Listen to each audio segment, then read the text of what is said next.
सबसे पहले आप सभी को जय मसीह की। आइए आज हम धनी मूर्ख व्यक्ति का दृष्टांत को देखेंगे जो बाइबल में लूका 12 अध्याय 16 से 21 में पाते हैं। यीशु ने अपने शिष्यों और भीड़ को एक दृष्टांत सुनाया जिसमें उन्होंने एक धनी व्यक्ति के बारे में बताया जो अपनी संपत्ति और जीवन के बारे में मूर्खता से सोचता था।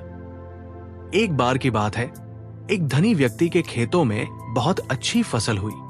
उसकी उपज इतनी अधिक थी कि उसके पास उसे रखने के लिए पर्याप्त स्थान नहीं था। वो सोचने लगा, अब मैं इस अनाज को कहाँ रखूं? मेरे पास तो पहले से ही बहुत कुछ है। फिर उसने अपने आप से कहा, आहा, मुझे एक बढ़िया उपाय सूझा है। मैं अपने पुराने खलिहान, गोदाम गिरा दूंगा और उनकी जगह बड़े बड़े खलिहान बनाऊंगा।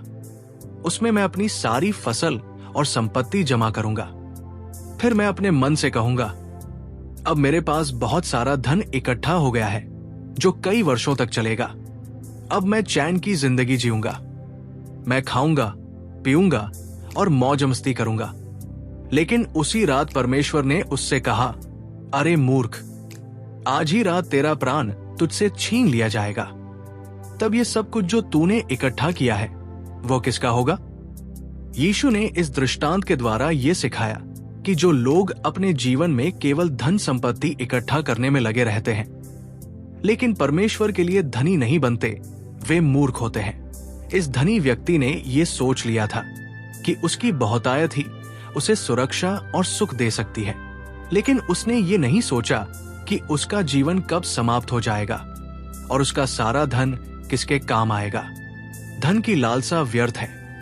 ये धनी व्यक्ति अपने भंडारों को बढ़ाने के बारे में सोच रहा था, लेकिन वो ये नहीं समझ पाया कि उसका जीवन परमेश्वर के हाथ में है।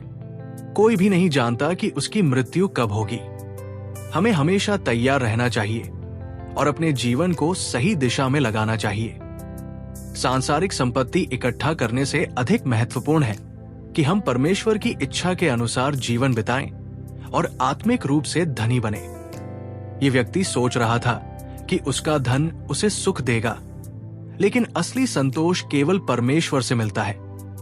अगर हमें अधिक धन या संसाधन मिले हैं तो हमें उन्हें दूसरों की भलाई के लिए उपयोग करना चाहिए, न कि केवल अपने सुख के लिए। आज के जीवन में इस दृष्टांत का महत्व।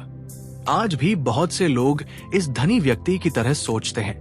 वे अपने भविष्य के लिए धन इकट्ठा करने में इतने व्यस्त रहते हैं कि वे ये भूल जाते हैं कि जीवन का असली उद्देश्य क्या है।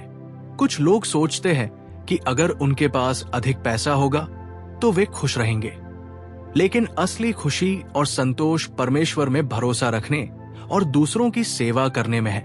यीशु हमें ये सिखाते हैं कि हमें अपनी सारी चिंताओं को परमेश्वर पर छोड़ देना चाहिए और स्वर्गीय खजाने को प्राथमिकता देनी चाहिए, न कि सांसारिक संपत्ति को।